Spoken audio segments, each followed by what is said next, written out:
Alright, so now let's talk about the devil card. This guy right here. Alright, so the devil. If you pull this in a reading, it's not quite as bad as it usually can seem, as much as it is pointing towards the idea of vices, things that hold you back, things that are preventing you from moving forward the way you want to go.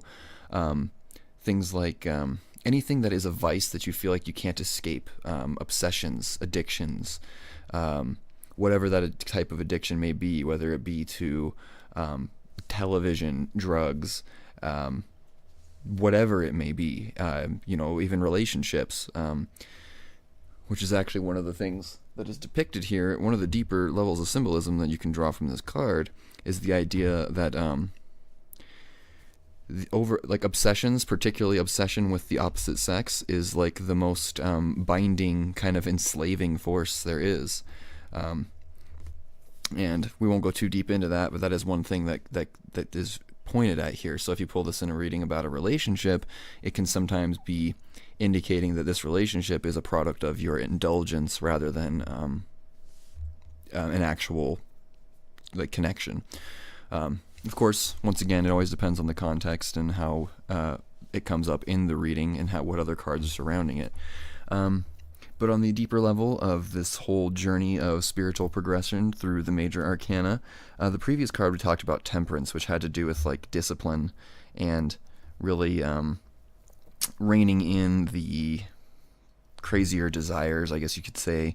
And the main key word there was discipline.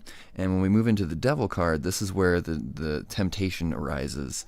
So the temperance is when you're on your path and you're doing really good, you're meditating all the time and really sticking to this path of awakening and just all these really wholesome things. But then the temptation comes along to sway you and pull you off your path. And that's what happens here. I think if you are into the Bible or anything, you might recall stories about Jesus and how he was not actually tempted until after he was already walking his path. And this is that same kind of idea, is just walking the spiritual path, doing a really good job with it, and then all of a sudden having something tempt you to be distracted and start paying attention to more frivolous things. So that's basically the gist of it. Again, if I were to suggest any specific keywords for this, if you were to pull this in a reading, I would say vices, addictions, things that hold you back. So that pretty much covers this as far as a general quick overview. Join me in the next video where we're going to talk about the Tower.